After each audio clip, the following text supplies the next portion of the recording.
ni client. Tagal ng Windows 10 natin.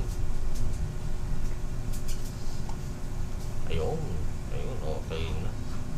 Ayan, okay, ayan na. Ayan, okay. So, meron tayo iba't ibang application ni VMware. Ilalabas natin isa-isa. So, nasa na yun? Meron tayo dito. Nasa na yung VMware muna? Ayun, si VMware. May iba't iba tayo application. Meron na to. Labas natin to. Ito, labas din natin. Hindi ba pwede lagi sa desktop to? Lagyan na natin sa sa taskbar. Tapos ito, taskbar. Ito yung sa virtual lang naman natin, no? Taskbar din yan. So may tatlo. Ito yung sa tinatawag parang browser type ng virtual machine, no? So may mga makikita kayo kung saan napupunta yung mga files ay nasa gilid, no?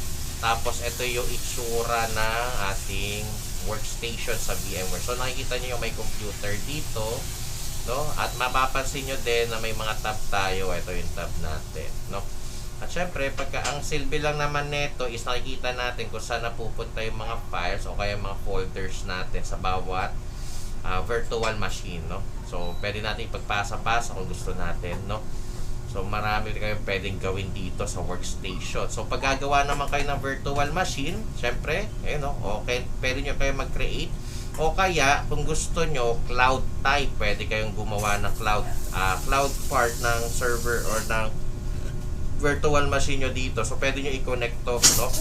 Dun sa mga cloud servers nyo, no? Or remote servers kung gusto nyo, no? So hindi ka mamili ng server name, anong server name niyan, username at saka password. Yun lang, kailangan nyo ng na credentials para mapasok nyo remotely yung server, no? So syempre, ito yung mga nagrara ng mga VMware ESXi, no? Or kaya mga vCenter server, mga ganyan, no? Yung mga cloud servers o kaya mga remote servers, no?